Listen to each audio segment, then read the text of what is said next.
Everyone, सत श्री अकाल सारिਆਂ ਨੂੰ। तो देखो अपना स्टाफिंग चैप्टर जो है वो फुली कंप्लीट हो चुका है। सारी वीडियोस अपलोड हो चुकी हैं। सारी वीडियोस ਤੁਹਾਨੂੰ बिजनेस +2 की क्लास प्लेलिस्ट ਦੇ ਵਿੱਚ मिल जाएगा। तो नाउ ਹੁਣ ਆਪਾਂ स्टार्ट कर देंगे अपना next 7th chapter directing chapter, यानी कि मैनेजमेंट ਦਾ नेक्स्ट 4th फंक्शन। पहला फंक्शन ਹੁੰਦਾ प्लानिंग, ऑर्गेनाइजिंग, स्टाफिंग ਤੇ ਚੌਥਾ ਕਿਹੜਾ ਹੁੰਦਾ डायरेक्टिंग। ਹੁਣ देखो डायरेक्टिंग ਦੇ ਵਿੱਚ ਆਪਾਂ ਕੀ ਕਰਨਾ ਹੈਗਾ। प्लानिंग ਦੇ ਵਿੱਚ ਆਪਾਂ ਕੀ ਕੀਤਾ ਸੀ, ਸੋਚਿਆ ਸੀ, डिसाइड ਕੀਤਾ ਸੀ ਕੀ ਕਰਨਾ है, किवें करना ਉਹ सारा। ऑर्गेनाइजिंग ਦੇ ਵਿੱਚ ਜੋ ਸੋਚਿਆ ਹੈਗਾ ਉਹਦੇ ਅਕੋਰਡਿੰਗ ਸਟਰਕਚਰ ਤਿਆਰ ਕੀਤਾ ਕਿ ਕੰਮ ਕਿਵੇਂ ਕੀਤਾ ਜਾਊਗਾ, ਕਿਸ ਤਰ੍ਹਾਂ ਦੇ ਢਾਂਚੇ ਦੇ ਵਿੱਚ ਕੀਤਾ ਜਾਊਗਾ। ਸਟਾਫਿੰਗ ਦੇ ਵਿੱਚ ਉਸ ਸਟਰਕਚਰ ਦੇ ਵਿੱਚ ਕੰਮ ਕਰਨ ਲਈ ਜੋ ਪੋਸਟ ਕ੍ਰੀਏਟ ਕੀਤੀ ਆਪਾਂ ਆਰਗੇਨਾਈजिंग ਦੇ ਵਿੱਚ ਉਹਨਾਂ ਪੋਸਟਾਂ ਤੇ ਕੰਮ ਕਰਨ ਲਈ, ਸਟਰਕਚਰ ਦੇ ਵਿੱਚ ਕੰਮ ਕਰਨ ਲਈ ਜਿੰਨੇ ਵੀ ਬੰਦਿਆਂ ਦੀ ਲੋੜ ਹੈਗੀ ਉਹ ਬੰਦੇ ਆਪਾਂ ਅਪਾਇੰਟ ਕੀਤੇ ਗਏ ਸਟਾਫਿੰਗ ਫੰਕਸ਼ਨ ਦੇ ਵਿੱਚ। ਹੁਣ ਉਹਨਾਂ ਬੰਦਿਆਂ ਤੋਂ ਆਪਾਂ ਕੰਮ ਵੀ ਤਾਂ ਇਨੀਸ਼ੀਏਟ ਕਰਵਾਉਣਾ, ਉਹਨਾਂ ਨੂੰ ਦੱਸਣਾ ਵੀ ਤਾਂ ਨਾ ਕੰਮ ਕਿਵੇਂ ਹੋਊਗਾ, ਕਿਵੇਂ ਕਰਨਾ। ਉਹ ਜਦੋਂ ਤੁਸੀਂ ਦੱਸ ਦਿਓਗੇ, ਉਹਨਾਂ ਨੂੰ ਡਾਇਰੈਕਸ਼ਨਸ ਦਿੰਦੇ ਹੋਗੇ ਕਿ ਕਿਵੇਂ ਕੰਮ ਹੋਊਗਾ, ਕਿਵੇਂ ਕਰਨਾ, ਕੀ ਕਰਨਾ ਹੈਗਾ। ਜਦੋਂ ਤੁਸੀਂ ਇਹ ਸਾਰੀ ਇਨਸਟਰਕਸ਼ਨਸ ਆਪਦੇ EMPLOYEES ਨੂੰ ਦਿੰਦੇ ਹੋਗੇ ਤਾਂ ਉਹਦਾ ਕੀ मतलब है कि तुसी डायरेक्टिंग फंक्शन ऑफ मैनेजमेंट जो है वो परफॉर्म कर रहे होंगे। तो बेसिकली डायरेक्टिंग फंक्शन ਇਹੋ ਜਿਹਾ फंक्शन हैगा जिथे एक्चुअली काम जो है वो इनिशिएट ਹੁੰਦਾ ਹੈਗਾ। ਹੁਣ ਤੱਕ ਤਾਂ ਜਿਹੜਾ ਵੀ ਚੀਜ਼ਾਂ ਤੁਹਾਨੂੰ ਕੰਮ ਕਰਨ ਲਈ ਚਾਹੀਦੀਆਂ ਸੀ, ਪਲੈਨਿੰਗ ਦੇ ਵਿੱਚ ਤੁਸੀਂ ਸਿਰਫ ਸੋਚਿਆ, ਆਰਗੇਨਾਈजिंग ਦੇ ਵਿੱਚ ਵੀ ਕਿਹੜਾ ਆਪਾਂ ਕੰਮ ਸ਼ੁਰੂ ਕੀਤਾ, ਸਿਰਫ ਢਾਂਚਾ ਤਿਆਰ ਕੀਤਾ, ਤੇ ਸਟਾਫਿੰਗ ਦੇ ਵਿੱਚ ਸਿਰਫ ਆਪਾਂ ਬੰਦੇ ਰੱਖੇ ਹੈਗੇ। ਹੁਣ ਉਹਨਾਂ ਬੰਦਿਆਂ ਤੋਂ ਕੰਮ ਕਰਵਾਉਣਾ ਨਾ, ਕੰਮ ਇਨੀਸ਼ੀਏਟ ਕਿੱਥੇ ਹੁੰਦਾ ਹੈਗਾ, डायरेक्टिंग फंक्शन ਦੇ ਵਿੱਚ। ਕਿਵੇਂ ਇਨੀਸ਼ੀਏਟ ਹੋਊਗਾ, ਉਹਨਾਂ ਨੂੰ ਇਨਸਟਰਕਸ਼ਨਸ ਦੇ ਕੇ ਕਿ ਕਿਵੇਂ ਕੰਮ ਕਰਨਾ ਹੈ, ਕਿਵੇਂ ਨਹੀਂ ਕਰਨਾ, ਉਹਨਾਂ ਨੂੰ ਉਹਨਾਂ ਦੇ ਕੰਮ ਦੇ ਵਿੱਚ ਹੈਲਪ ਕਰਕੇ, ਗਾਈਡੈਂਸ ਦੇ ਕੇ, ਉਹਨਾਂ ਨਾਲ ਕਮਿਊਨੀਕੇਟ ਕਰਕੇ, ਉਹਨਾਂ ਨੂੰ ਦੱਸ ਕੇ ਕੀ ਕਰਨਾ ਕੀ ਨਹੀਂ ਕਰਨਾ, ਇਹਦਾ ਕੀ ਹੋਊਗਾ, ਕੰਮ ਇਨੀਸ਼ੀਏਟ ਹੋਊਗਾ। ਤਾਂ ਇਹ ਸਾਰੀਆਂ ਚੀਜ਼ਾਂ ਕਿਹਦੇ ਵਿੱਚ ਆਉਂਦੀਆਂ, ਡਾਇਰੈਕਟਿੰਗ ਫੰਕਸ਼ਨ ਆਫ ਮੈਨੇਜਮੈਂਟ ਦੇ ਵਿੱਚ ਆਉਂਦੀਆਂ। Directing refers to the process of instructing, guiding, counselling, motivating and leading people in the organization to achieve its objective. जो भी अपने ऑर्गेनाइजेशनल ऑब्जेक्टिव्स नेगे उन्हां नूं अचीव करन लई ते लोकां तो काम करवाउण लई जो भी तुहानूं चीज़ां करनियां पै रहीआं हैं, उन्हां नूं इंस्ट्रक्शनस देनियां पै रहीआं, उन्हां दे काम ते निगाह रखनी पै रही है, सुपरविजन करनी पै रही है कि उन्हां नूं काम करन लई मोटिवेट रखना पै रहा है ताकि वो आपदी बेस्ट एबिलिटी यूज करके काम करन। उन्हां नूं काम दे विच लीड करना पै रहा है, उन्हां नूं इन्फ्लुएंस करना पै रहा है काम करवाउण लई। वो सारियां चीज़ां, सारे एलीमेंट्स किहदा पार्ट बनदे है, डायरेक्टिंग फंक्शन का पार्ट बनते हैं। तो डायरेक्टिंग फंक्शन का मतलब समझ आ गया कि किहो जिहा फंक्शन है जिथे तुसी की कर रहे हो, एक्चुअल दे विच काम शुरू कर रहे होंगे, ते काम शुरू कर रहे होंगे ते इस तरीके नाल कर रहे होंगे ताकि जो अपने ऑब्जेक्टिव्स है वो अचीव हो सकन। ते वो सारियां एक्टिविटीज जो भी तुसी directing function they which perform कर रहे हो वो ऑब्जेक्टिव्स नूं अचीव करन लई ही कर रहे होंगे। बेसिकली सारिया वो एक्टिविटीज जिन्ना थ्रू तुसी इंप्लॉयज तो काम करवा रहे हो वो डायरेक्टिंग का पार्ट बनन गया। तो तुसी की कर रहे हो, directing function they which direction दस रहे होंगे, किस डायरेक्शन दे विच इंप्लॉयज नू एफर्ट्स लगाने है, वो आप डायरेक्टिंग फंक्शन दे विच दसते हैं इंप्लॉयज नू। ठीक है, तो हुण एलीमेंट्स ऑफ डायरेक्टिंग की नेगे, की चीज़ां डायरेक्टिंग दे विच इंक्लूड होंदियां। तो देखो डायरेक्टिंग दे 4 एलीमेंट्स नेगे जो आप पढ़ने हैं। केड़े 4 एलीमेंट्स नेगे, सब तो पहला सुपरविजन, मोटिवेशन, लीडरशिप ते कम्युनिकेशन। कि डायरेक्टिंग फंक्शन जो है मैनेजमेंट का 4th फंक्शन, ਉਹਦੇ ਵਿੱਚ ਆਪਾਂ 4 ਚੀਜ਼ਾਂ जो है वो कर देंगे। सब तो पहला है सुपरविजन। ਹੁਣ ਤੁਸੀਂ ਆਪਦੇ EMPLOYEES ਨੂੰ ਦੱਸਤਾ, ਕਰਨਾ ਕੀ ਹੈਗਾ, ਸਿਰਫ ਦੱਸ ਕੇ ਨਹੀਂ ਸਰੂਗਾ, ਤੁਹਾਨੂੰ ਕੀ ਕਰਨਾ ਪਊਗਾ, ਉਹਨਾਂ ਦੇ ਕੰਮ ਤੇ ਸੁਪਰਵਿਜ਼ਨ ਰੱਖਣੀ ਪਊਗੀ, ਯਾਨੀ ਕਿ ਉਹਨਾਂ ਦੇ ਕੰਮ ਉੱਤੇ ਨਿਗਰਾਨੀ ਰੱਖਣੀ ਪਊਗੀ ਕਿ ਜਿਸ ਅਕੋਰਡਿੰਗ ਆਪਾਂ ਉਹਨਾਂ ਨੂੰ ਇੰਸਟਰਕਸ਼ਨਸ ਦਿੱਤੀਆਂ ਹੈਗੀਆਂ, ਉਹਨਾਂ ਨੂੰ ਦੱਸਿਆ ਹੈ ਕੰਮ ਕਰਨਾ ਹੈਗਾ, ਉਸ ਅਕੋਰਡਿੰਗ ਕੰਮ ਹੋ ਰਿਹਾ ਜਾਂ ਫਿਰ ਨਹੀਂ ਹੋ ਰਿਹਾ। ਇਹ ਹੁੰਦਾ ਹੈਗਾ ਤੁਹਾਡਾ ਡਾਇਰੈਕਟਿੰਗ ਦਾ first element. Supervision is the process of instructing, guiding and monitoring the subordinates so that subordinates perform their jobs according to the plans and instructions। ਜੋ ਵੀ ਤੁਸੀਂ ਉਹਨਾਂ ਨੂੰ ਗਾਈਡੈਂਸ ਦਿੱਤੀ ਹੈ, ਜੋ ਵੀ ਤੁਸੀਂ ਉਹਨਾਂ ਨੂੰ ਇੰਸਟਰਕਸ਼ਨਸ ਦਿੱਤੀਆਂ ਹੈਗੀਆਂ, ਉਹਨਾਂ ਅਕੋਰਡਿੰਗ ਕੰਮ ਹੋ ਰਿਹਾ ਜਾਂ ਫਿਰ ਨਹੀਂ ਹੋ ਰਿਹਾ, ਜਦੋਂ ਤੁਸੀਂ ਇਹ ਮੋਨੀਟਰ ਕਰ ਦਿਓਗੇ, ਆਪਦੇ ਸਬਆਰਡੀਨੇਟਸ ਦੇ ਕੰਮ ਨੂੰ ਨਿਗਾਹ ਰੱਖ ਦਿਓਗੇ, ਉਹਨੂੰ ਉਸ ਐਕਟੀਵਿਟੀ ਨੂੰ, ਉਸ ਪ੍ਰੋਸੈਸ ਨੂੰ ਕੀ ਕਹੇਗਾ ਆਪਾਂ, ਸੁਪਰਵਿਜ਼ਨ। ਤਾਂ ਸੁਪਰਵਿਜ਼ਨ ਵੀ ਕਿਹਦੇ ਵਿੱਚ ਆਉਂਦਾ ਹੈਗਾ, ਡਾਇਰੈਕਟਿੰਗ ਦੇ ਵਿੱਚ ਆਉਂਦਾ ਹੈਗਾ। ਜੇ ਮੰਨ ਲਓ ਤੁਸੀਂ ਮੋਨੀਟਰ ਕਰ ਰਹੇ ਹੋਗੇ ਤੇ ਕੰਮ ਆਪਣੇ ਇੰਸਟਰਕਸ਼ਨਸ ਦੇ ਅਕੋਰਡਿੰਗ ਨਹੀਂ ਹੋ ਰਿਹਾ, ਤਾਂ ਫਿਰ ਉੱਥੇ ਆਪਾਂ ਕੀ ਕਰਨਾ ਹੈ, EMPLOYEES ਨੂੰ ਫਿਰ ਤੋਂ ਇੰਸਟਰਕਸ਼ਨਸ ਦੇਣੇ, ਉਹਨਾਂ ਨੂੰ गाइडेंस देनी कि काम किवें करना है। क्लियर हो गया फर्स्ट एलिमेंट। फिर आंदा है दूसरा एलिमेंट मोटिवेशन। मोटिवेशन की हैगा, मोटिवेशन एक इंटरनल फीलिंग है जिहड़ी कि तुहानूं एक्साइट करदी है कि तुसीं काम जो है वो वधिया तरीके नाल करो। काम करन लई जो ਚੀਜ਼ ਤੁਹਾਨੂੰ ਜੋ ਫੀਲਿੰਗ ਤੁਹਾਨੂੰ ਉਤਸ਼ਾਹਿਤ ਕਰ ਰਹੀ ਹੈਗੀ ਉਹਨੂੰ ਆਪਾਂ ਕੀ ਕਹਾਂਗਾ ਮੋਟੀਵੇਸ਼ਨ ਕਹਾਂਗਾ। ਹੁਣ ਦੇਖੋ ਆਪਾਂ ਆਪਣੇ ਆਰਗੇਨਾਈਜੇਸ਼ਨਲ ਆਬਜੈਕਟਿਵਸ ਅਚੀਵ ਕਰਨੇ ਹੈਗੇ ਤਾਂ ਉਸ ਆਬਜੈਕਟਿਵਸ ਨੂੰ ਅਚੀਵ ਕਰਨ ਲਈ ਆਪਾਂ ਨੂੰ ਮੋਟੀਵੇਟਿਡ ਹੋ ਕੇ ਕੰਮ ਕਰਨਾ ਪਊਗਾ। ਮੋਟੀਵੇਟਿਡ ਹੋ ਕੇ ਕੰਮ ਕਰਨਾ ਪਊਗਾ ਮਤਲਬ ਕਿ ਜੋ ਵੀ ਮੇਰੀ ਬੈਸਟ ਐਬਿਲਿਟੀ ਹੈਗੀ ਜੋ ਵੀ ਮੇਰੇ ਬੈਸਟ ਐਫਰਟਸ ਹੈਗੇ ਉਹਨਾਂ ਨੂੰ ਯੂਜ਼ ਕਰਕੇ ਜੇ ਮੈਂ ਕੰਮ ਕਰੂੰਗੀ ਤਾਂ ਮੇਰੇ ਆਰਗੇਨਾਈਜੇਸ਼ਨਲ ਆਬਜੈਕਟਿਵ ਈਜ਼ੀਲੀ ਅਚੀਵ ਹੋ ਜਾਣਗੇ। ਜੇ ਇੰਪਲੋਇਜ਼ ਜੋ ਹੈ ਉਹ ਬੇਮਨ ਤੋਂ ਬਿਨਾਂ ਮਨ ਤੋਂ ਕੰਮ ਕਰ ਰਹੇ ਹੈਗੇ ਤਾਂ ਉਹ ਆਪਦੇ ਫੁੱਲੀ ਐਫਰਟਸ ਨਹੀਂ ਲਾ ਸਕਦੇ ਕੰਮ ਦੇ ਵਿੱਚ, ਤਾਂ ਉਹਨਾਂ ਨੂੰ ਫੁੱਲੀ ਐਫਰਟਸ ਲਗਾਉਣ ਲਈ ਪ੍ਰੋਪਰਲੀ ਤਿਆਰ ਕਰਨਾ ਕਿ ਉਹ ਪੂਰੇ ਮਨ ਨਾਲ ਕੰਮ ਕਰਨ, ਉਹ ਕੀ ਹੈਗਾ motivation. Motivation can be defined as stimulating, inspiring and inducing the employees to perform their best capacity. Employees ਨੂੰ ਇੰਸਪਾਇਰ ਕਰਨਾ, ਉਹਨਾਂ ਨੂੰ ਇੰਡਿਊਸ ਕਰਨਾ, ਉਹਨਾਂ ਨੂੰ ਤਿਆਰ ਕਰਨਾ ਕਿ ਉਹ ਆਪਦੀ ਬੈਸਟ ਐਬਿਲਿਟੀ ਯੂਜ਼ ਕਰਨ ਕੰਮ ਦੇ ਵਿੱਚ, ਕੰਮ ਨੂੰ ਕਰਨ ਲਈ, ਤਾਂ ਕਿ ਆਰਗੇਨਾਈਜੇਸ਼ਨਲ ਆਬਜੈਕਟਿਵਸ ਅਚੀਵ ਹੋ ਸਕਣ। ਉਹਨੂੰ ਆਪਾਂ ਕੀ ਕਹਾਂਗਾ ਮੋਟੀਵੇਸ਼ਨ। ਫਿਰ ਆਂਦਾ ਲੀਡਰਸ਼ਿਪ। ਲੀਡਰਸ਼ਿਪ ਦੇ ਵਿੱਚ ਕੀ ਹੈਗਾ ਕਿ ਤੁਸੀਂ ਆਪਦੇ ਅਕੋਰਡਿੰਗ ਦੂਜਿਆਂ ਦੇ ਬਿਹੇਵੀਅਰ ਨੂੰ ਇਨਫਲੂਐਂਸ ਕਰ ਰਹੇ ਹੋਗੇ, ਉਹਨਾਂ ਨੂੰ ਲੀਡ ਕਰ ਰਹੇ ਹੋਗੇ ਪੋਜ਼ਿਟਿਵਲੀ ਕਿ ਕਿਵੇਂ ਕੰਮ ਕੀਤਾ ਜਾਊਗਾ। ਤਾਂ it is the process of influencing the behaviour of other people so that ਦੇ work willing for the attainment of the goals in a given situation। ਜੋ ਵੀ ਤੁਹਾਡਾ ਕੰਮ ਹੈ, ਜੋ ਵੀ ਤੁਹਾਡਾ ਗੋਲ ਹੈ, ਉਸਨੂੰ ਅਚੀਵ ਕਰਨ ਲਈ ਦੂਜਿਆਂ ਨੂੰ ਆਪਦੀ ਤਰੀਕੇ ਨਾਲ ਮੋਲਡ ਕਰ ਲੈਣਾ, ਉਹਨਾਂ ਦੇ ਬਿਹੇਵੀਅਰ ਨੂੰ ਚੇਂਜ ਕਰ ਲੈਣਾ, ਉਹ ਕੀ ਹੈਗਾ ਲੀਡਰਸ਼ਿਪ ਹੈ। ਤੇ ਜੋ ਵੀ ਪਰਸਨ ਇਹ ਚੀਜ਼ ਕਰਦਾ ਹੈ ਉਹਨੂੰ ਆਪਾਂ ਕੀ ਕਹਿੰਦੇ ਹੈਗੇ ਲੀਡਰ ਨਾਮ ਦਿੰਦੇ ਹੈਗੇ। Communication is the process of exchanging ideas, views, facts and feeling etcetera between two or more persons. ਹੁਣ ਦੇਖੋ ਤੁਸੀਂ ਇੰਪਲੋਇਜ਼ ਨੂੰ ਮੋਟੀਵੇਟ ਕਰਨਾ ਹੈ, ਇੰਪਲੋਇਜ਼ ਨੂੰ ਸੁਪਰਵਿਜ਼ਨ ਕਰਨੀ ਹੈ, ਇੰਪਲੋਇਜ਼ ਨੂੰ ਇੰਸਟਰਕਸ਼ਨਸ ਗਾਈਡੈਂਸ ਦੇਣੀ ਹੈਗੀ, ਉਹਨਾਂ ਨੂੰ ਲੀਡ ਕਰਨਾ ਹੈ। ਇਹਦੇ ਲਈ ਤੁਹਾਨੂੰ ਕਿਹਦੀ ਜ਼ਰੂਰਤ ਹੈਗੀ ਕਮਿਊਨੀਕੇਸ਼ਨ ਦੀ। ਕਮਿਊਨੀਕੇਸ਼ਨ ਕੀ ਹੁੰਦੀ ਹੈਗੀ exchange of ideas, views, messages.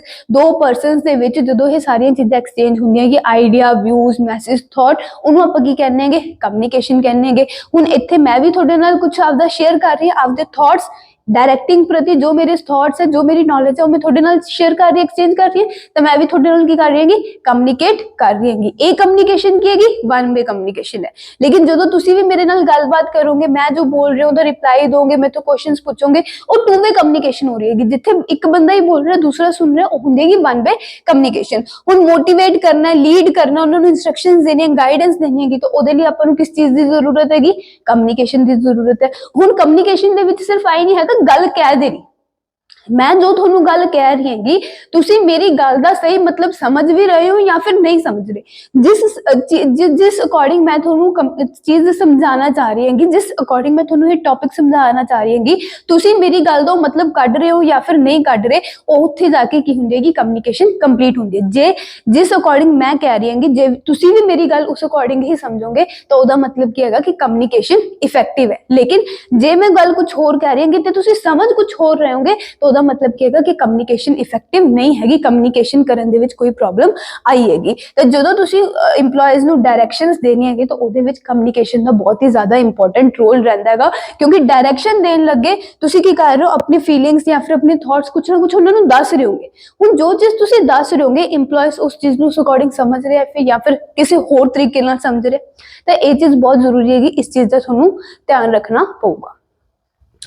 गल समझ आ गई, कम्युनिकेशन पता लग गया कि लीड करने लिए, मोटिवेट करने लिए, इंस्ट्रक्शंस गाइडेंस देने लिए थोनू किस चीज की लोड़ पऊगी कम्युनिकेशन की लोड़ पऊगी, तां ही करके कम्युनिकेशन भी डायरेक्टिंग का एक एलीमेंट मन्निया जांदा हैगा। तो सुपरविजन, मोटिवेशन, लीडरशिप, कम्युनिकेशन, ये चारों एलीमेंट्स, ये चारों चीज़ां परफॉर्म करके बेसिकली तुसीं की कर रहे होंगे एम्प्लॉयज़ नूं तैयार कर रहे होंगे ताकि वो अपने बेस्ट एफर्ट्स, अपनी बेस्ट एबिलिटी लान, अपने ऑर्गेनाइजेशन ऑब्जेक्टिव्स नूं अचीव करन दे विच ओह ढिल्ले ना पैण अपने काम दे विच। गल समझ आ गई। तो डायरेक्टिंग दे विच आपां एम्प्लॉयज़ दे एफर्ट्स नूं डायरेक्शन प्रोवाइड करनी हैगी टुवर्ड्स दी ऑर्गेनाइजेशनल ऑब्जेक्टिव। समझ आ गया डायरेक्टिंग मतलब की हुंदा, की दे एलिमेंट्स हैगे। हुण नेक्स्ट एलिमेंट्स ऑफ डायरेक्टिंग तो बाद आ जांदा है डायरेक्टिंग दे फीचर्स। देखो डायरेक्टिंग जिहड़ा चैप्टर हैगा बुक दे विच अपने 4 पार्ट्स दे विच डिवाइडेड हैगा, ते आपां भी 4 पार्ट्स दे विच इस चैप्टर नूं कंप्लीट करांगे। फर्स्ट जो पार्ट है थोड़ा 7.1 ओदे विच डायरेक्टिंग दा मीनिंग है, एलिमेंट्स है, फीचर्स ते इंपॉर्टेंस है, ते आपां भी फर्स्ट लेक्चर दे विच आही 4 चीज़ां डिस्कस करांगे। नेक्स्ट सेकंड जो लेक्चर हैगा ओदे विच 7.2 मोटिवेशन बारे हैगा टॉपिक, तो अपना भी सेकंड लेक्चर कादे बारे होगा मोटिवेशन रिगार्डिंग होगा, ठीक है। हुण आ जो फीचर्स ऑफ डायरेक्टिंग ते फीचर्स ऑफ डायरेक्टिंग की फीचर्स नेगे, सब तो पहला इनिशिएट्स एक्शन। ਐਕਸ਼ਨ। ਬਿਲਕੁਲ ਸਹੀ, ਪਹਿਲੇ 3 ਫੰਕਸ਼ਨਸ ਜਿਹੜੇ ਸੀਗੇ ਉੱਥੇ ਸਿਰਫ ਆਪਾਂ ਚੀਜ਼ਾਂ ਤਿਆਰ ਕੀਤੀਆਂ ਕਿ ਜੋ ਆਪਾਂ ਨੂੰ ਚਾਹੀਦੀ ਹੈ, ਜਿੰਨੇ ਬੰਦੇ ਚਾਹੀਦੇ ਹੈਗੇ, ਜੋ ਸਟਰਕਚਰ ਚਾਹੀਦਾ ਕੰਮ ਕਰਨ ਲਈ। ਲੇਕਿਨ ਐਕਚੁਅਲ ਕੰਮ ਕਿੱਥੇ ਸਟਾਰਟ ਹੋ ਰਿਹਾ? ਐਕਚੁਅਲ ਕੰਮ ਸਟਾਰਟ ਹੋ ਰਿਹਾ ਹੈ ਤੁਹਾਡੇ ਡਾਇਰੈਕਟਿੰਗ ਫੰਕਸ਼ਨ ਨਾਲ। ਡਾਇਰੈਕਟਿੰਗ ਫੰਕਸ਼ਨ ਦੇ ਵਿੱਚ ਹੀ ਤੁਸੀਂ ਕੀ ਕਰ ਰਹੇ ਹੋਗੇ? ਇੰਸਟਰਕਸ਼ਨਸ ਦੇ ਰਹੇ ਹੋ EMPLOYEES ਨੂੰ, ਤੇ ਜਦੋਂ ਇੰਸਟਰਕਸ਼ਨਸ ਦੋਗੇ ਉਹਨਾਂ ਨੂੰ ਦੱਸੋਗੇ ਕੀ ਕਰਨਾ, ਕਿਵੇਂ ਕਰਨਾ, ਫਿਰ ਹੀ ਉਹ ਕੰਮ ਕਰਨਗੇ। ਸੋ ਡਾਇਰੈਕਟਿੰਗ ਫੰਕਸ਼ਨ ਕੀ ਕਰਦਾ ਹੈਗਾ? ਐਕਸ਼ਨਸ ਨੂੰ ਯਾਨੀ ਕਿ ਕੰਮ ਨੂੰ ਸ਼ੁਰੂ ਕਰਦਾ, ਇਨੀਸ਼ੀਏਟ ਕਰਦਾ। Directing takes place at every level of management. हुण आपां वेरियस लेवल्स ऑफ मैनेजमेंट पढ़े सीगे, टॉप लेवल हो गया, मिडल लेवल हो गया, लोअर लेवल हो गया, देन लोअर लेवल दे भी थल्ले वर्कर्स काम कर रहे हुंदे हैगे। ते डायरेक्शन जो है वो हर एक लेवल ते दित्ती जांदी है। टॉप लेवल मिडल लेवल नूं डायरेक्शन दूगा, मिडल लेवल लोअर लेवल वाले इंप्लॉयज नूं डायरेक्शन दूगा, लोअर लेवल वर्कर्स नूं डायरेक्शन दूगा, इंस्ट्रक्ट करूगा, गाइड करूगा, मोटिवेट करूगा। तो इस तरह नाल डायरेक्शन जो है वो आई नहीं हैगा सिर्फ टॉप लेवल मैनेजमेंट ही परफॉर्म की जाती है। डायरेक्शन हर एक लेवल ते जो सुपीरियर काम कर रहा है वो आपदे सबऑर्डिनेट नूं दिंदा है। It is a continuous process, जिवें बाकी थोड़े सारे फंक्शन कंटिन्यूअस है, प्लानिंग, ऑर्गेनाइजिंग, स्टाफिंग, उमें डायरेक्टिंग थोड़ा फंक्शन भी की हैगा कंटिन्यूअस प्रोसेस हैगा। इदां नहीं हैगा कि तुसीं एक बारी इंप्लॉयज नूं मोटिवेट करता या फिर उन्हां नूं एक बारी इंस्ट्रक्शनस देतियां दूजी बारी तुहानूं करन दी लोड़ नहीं पऊगी। नहीं, तुहानूं टाइमली इंप्लॉयज नूं इंस्ट्रक्शनस दिंदे रहना पऊगा, उन्हां दे काम नूं मॉनिटर करदे रहना पऊगा ते उन्हां नूं टाइमली मोटिवेट करदे रहना पऊगा ताकि ओह आपदे बेस्ट एफर्ट्स जो ओ यूज करन काम दे विच। Flows from top to bottom, बिल्कुल सही। डायरेक्शन जो है वो टॉप तो बॉटम तो आऊगी, यानी कि टॉप मिडल नु दूगा, मिडल लोअर नु, लोअर वर्कर्स नु। कदे भी आई नहीं होगा वर्कर्स लोअर मैनेजमेंट नु डायरेक्शन दे रहे हैं, लोअर लेवल मिडल लेवल नु दे रहे हैं या फिर मिडल लेवल टॉप लेवल नु दूगा। डायरेक्शन कौन दूगा? जिहदे कोले पावर वध हैगी, जिहदे कोले अथॉरिटी वध हैगी, ओही डायरेक्शन दूगा आपदे सबऑर्डिनेट नु। So direction flows from top to bottom. बहुत ईजी जे फीचर सीगे।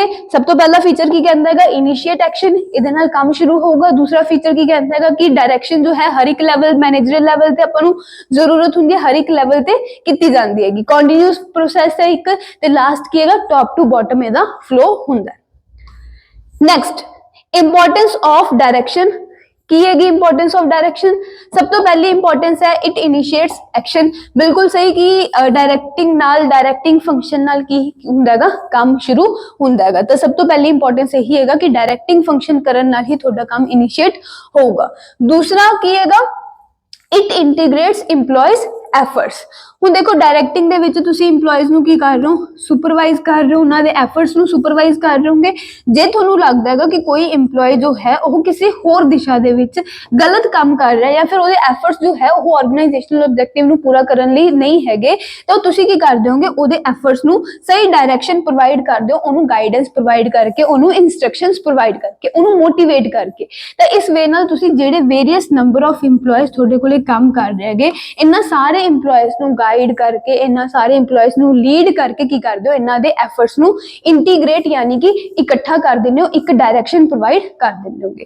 तो डायरेक्टिंग फंक्शन जो है इंप्लॉयज दे एफर्ट्स नूं इकट्ठा करन लई, उन्हां नूं एक दिशा प्रोवाइड करन लई बहुत जरूरी हैगा, क्योंकि डायरेक्टिंग फंक्शन थ्रू ही की कर रहे होंगे तुसीं इंप्लॉयज तो काम करवा रहे होंगे। ते जे डायरेक्टिंग फंक्शन थ्रू आपां काम करवा रहे हैं तो इंप्लॉयज दे एफर्ट्स नूं इंटीग्रेट यानी कि एक यूनिटी किवें लैके आवांगे आपां? डायरेक्टिंग फंक्शन दे विच ही आपां यूनिटी लेके आवांगे उन्हां दे एक्शनस दे विच। It is the means of motivation. Directing दे विच तुसीं की कर रहे हो? कल्ली इंस्ट्रक्शन गाइडेंस नहीं दे रहे, बल्कि इंप्लॉयज नूं मोटिवेट भी कर रहे हो, उन्हां नूं इनकरेज कर रहे होगे काम करन लई, ऑर्गेनाइजेशनल ऑब्जेक्टिव्स अचीव करन लई, so that it is the means of motivation. यानी कि डायरेक्टिंग दे विच आपां इंप्लॉयज नूं इनकरेज करदे, उन्हां नूं मोटिवेट करदे, उन्हां दी नीड्स पूरीआं करके कि ओह अपने बेस्ट एफर्ट्स लाण ते असीं उन्हां दे बदले उन्हां दी नीड्स पूरीआं करांगे। तो डायरेक्टिंग नाल मोटिवेशन मिलदी है आपां नूं, ठीक है, इंप्लॉयज नूं। It facilitates implementing changes. हुण देखो ऑर्गेनाइजेशनल दे विच आपां पढ़िआगा बिजनेस इन्वायरमेंट जो है वो ऑर्गेनाइजेशंस नूं की करदा हैगा? इफेक्ट करदा हैगा। बिजनेस इन्वायरमेंट दे विच जे कोई भी चेंज आंदा हैगा तो उहदे नाल अपनी ऑर्गेनाइजेशन इफेक्ट होगी, ते आपां नूं भी उहदे अकॉर्डिंग अपनी ऑर्गेनाइजेशन दे विच कुछ ना कुछ चेंज करना पऊगा। हुण देखो बिजनेस इन्वायरमेंट की हुंदा हैगा? रैपिडली चेंज हुंदा है। जे रैपिडली चेंज होऊगा इन्वायरमेंट तो उहदे नाल अपनी ऑर्गेनाइजेशन दे विच भी की आऊगा? चेंज आऊगा। हुण ऑर्गेनाइजेशन दे विच जदों चेंज आंदा है, कई बारी इंप्लॉयज की करदे हैगे उस चेंज नूं एक्सेप्ट करन तो मना कर देंगे हैगे कि उस चेंज ਨੂੰ ਉਹ ਛੇਤੀ ਛੇਤੀ एक्सेप्ट नहीं करते।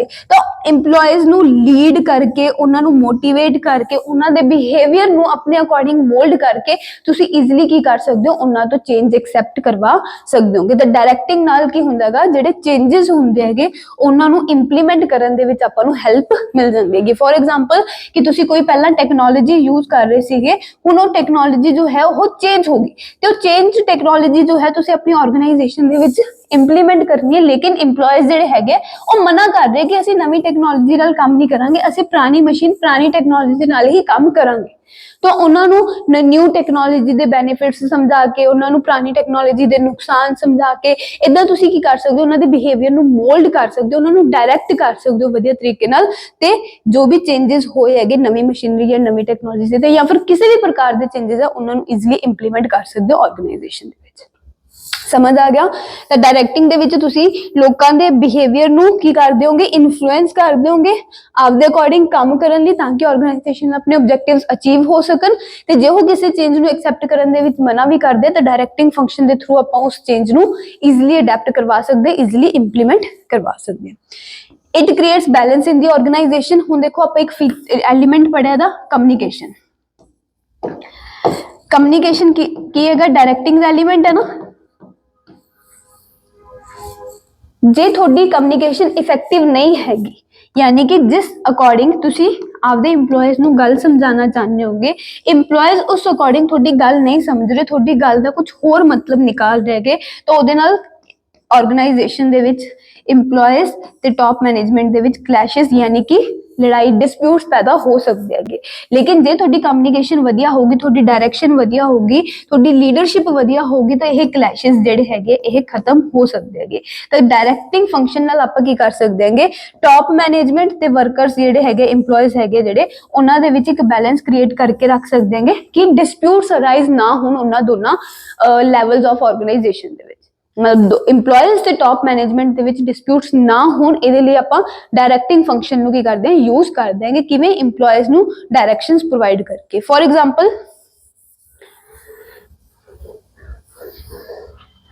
एग्जाम्पल कि सेल्स मैनेजर जो है वो कहंदा कि आपां डिस्काउंट दिन्ने हैं कि पहला कस्टमर्स नूं, पहला मान लो कि तुसी 2% डिस्काउंट दे रहे सीगे ऑर्गेनाइजेशन दे विच, बट सेल्स मैनेजर की कहंदा है कि आपां ये डिस्काउंट की करदे हैं 5% कर देने।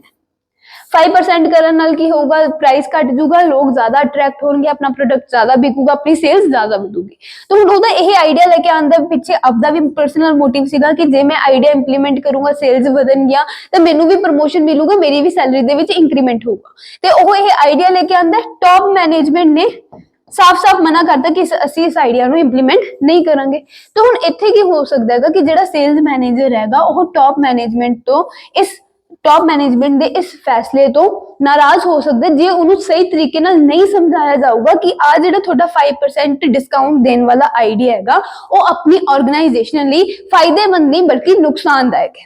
जे तुसीं उन्हां नूं प्रॉपरली समझाओगे कि जे तुसीं आपां 5% डिस्काउंट देवांगे तो उहदे नाल अपनी प्रॉफिटेबिलिटी इफेक्ट होगी, अपनी वर्किंग कैपिटल घटूगी, जो भी तुहानूं नुकसान लग रहे उन्हां नूं चंगी तरह समझाए जाणगे तो वो इन्ने ज्यादा इफेक्ट नहीं होणगे। लेकिन जे उन्हां दे प्रपोजल नूं ध्यान नाल सुने बिना ही तुसीं मना कर दोगे तो उत्थे की हो सकदा क्लैशेस भी अराइज हो सकदे हैगे।